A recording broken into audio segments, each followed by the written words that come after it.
साल 2016 उत्तराखंड के एक छोटे से गांव में एक 22 साल का लड़का रात को खाना खाकर सोता है। घर छोटा है, परिवार पास में ही सो रहा है। दरवाजा अंदर से बंद, खिड़कियां बंद, सब कुछ नॉर्मल। लेकिन सुबह जब परिवार उठता है तो वो लड़का गायब होता है। ना दरवाजा टूटा, ना खिड़की खुली, ना कोई आवाज, बस वो इंसान हवा में घुल गया जैसे।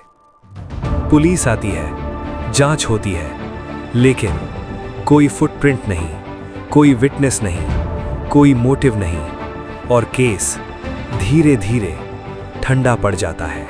लेकिन असली डरावनी बात अभी बाकी है। ये पहला केस नहीं था। उस इलाके में ऐसे कई लोग सालों से बिना किसी निशान के गायब होते रहे हैं। तो सवाल उठता है, क्या सच में भारत में कोई ऐसी जगह है जहां लोग अचानक गायब हो जाते हैं? या फिर हम कुछ ऐसा मिस कर रहे हैं जो सामने होते हुए भी दिख नहीं रहा? आज हम आपको ले चलेंगे ऐसी सच्ची घटनाओं के बीच जहां मिस्ट्री, हिस्ट्री और रियलिटी एक दूसरे में घुल जाते हैं। सबसे पहले एक भ्रम तोड़ते हैं। भारत में कोई ऑफिशियली ऐसा गांव नहीं है जिसे वैनिशिंग विलेज कहा गया हो, लेकिन कुछ स्पेसिफिक इलाकों में कुछ स्पेसिफिक समय पर मिसिंग केसेस का पैटर्न दिखता है। अब प्रॉब्लम यह है, जब लोगों को पैटर्न दिखता है तो दिमाग ऑटोमेटिकली कंक्लूजन बना लेता है, यहां कुछ अजीब हो रहा है। लेकिन सच क्या है? क्या यह पैटर्न रियल है या हमारा दिमाग कनेक्शंस बना रहा है? इसका जवाब समझने के लिए हमें कुछ रियल केसेस देखने होंगे। भारत के रियल मिसिंग केसेस, जहां सब कुछ अजीब हो जाता है। उत्तराखंड के पहाड़ों में रूपकुंड झील, यहां सैकड़ों कंकाल मिले थे। पहली नजर में लगा कोई एंशिएंट ट्रेजेडी, लेकिन जब रिसर्च हुई तो पता चला ये लोग अलग अलग जगहों से आए थे। कुछ साउथ इंडिया, कुछ फॉरेन ओरिजिन तक। उनकी मौत कैसे हुई? सिर पर चोट, कोई हथियार नहीं, कोई बैटल साइन नहीं। साइंटिस्ट्स ने कंक्लूजन दिया, भयंकर ओलावृष्टि। लेकिन इतने लोग एक साथ क्यों? अलग अलग रीजन्स से क्यों? यहां मिस्ट्री पूरी तरह खत्म नहीं होती। नंबर 2, कुलधारा, राजस्थान। एक पूरा गांव एक रात में खाली।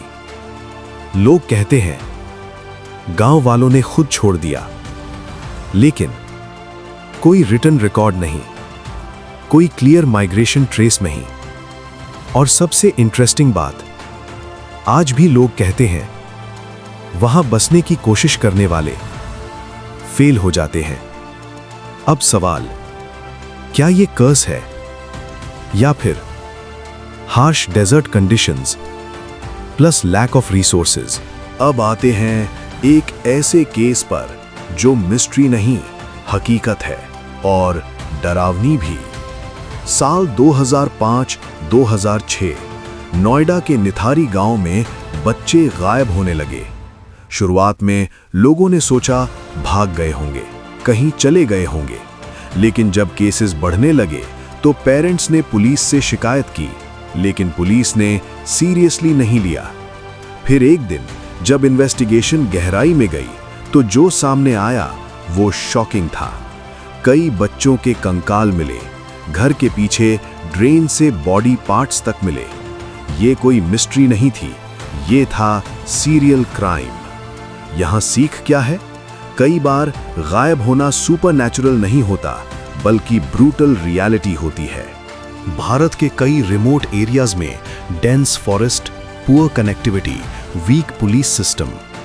अब सोचो, अगर कोई वहां गायब हो जाए, सर्च मुश्किल, ट्रैकिंग मुश्किल, रिकॉर्ड्स इनकम्प्लीट, तो केस क्या बन जाएगा? Unsolved mystery. अब समझो कहानी कैसे बनती है। एक case real, 2 case concern, 10 case डर, 20 केस कहानी। और फिर लोग एग्जैजरेट करते हैं, मीडिया एम्प्लीफाई करता है और स्टोरी बन जाती है गांव जहां लोग गायब हो जाते हैं। तो सच क्या है? कोई मैजिकल विलेज नहीं है, लेकिन रियल डिसअपीयरेंसेस हैं। कुछ एक्सप्लेन होते हैं, कुछ नहीं, और यही अनएक्सप्लेन्ड केसेस मिलकर क्रिएट करते हैं मिस्ट्री का इल्यूजन। तो अगली बार जब आप सुने एक गांव जहां लोग गायब हो जाते हैं, तो तुरंत विश्वास मत करना, क्योंकि सच ये है, गांव नहीं बदलते, लोग बदलते हैं, हालात बदलते हैं, और कई बार सबसे बड़ा रहस्य कोई जगह नहीं बल्कि इंसान की कहानी होती है। क्योंकि कभी-कभी लोग गायब नहीं होते, बल्कि सच्चाई छुप जाती है। अगर आप इस चैनल पर पहली बार आए हैं तो सब्सक्राइब जरूर करें। हम ऐसी ही रियल, अनटोल्ड और जरूरी कहानियां लाते रहते हैं। वो कहानियां जो इतिहास की किताबों में दब जाती हैं, लेकिन जिन्हें भूलना नहीं चाहिए। सब्सक्राइब बटन अभी नीचे है, एक क्लिक और आप इस सफर का हिस्सा बन जाते हैं। मिलते हैं अगली कहानी में।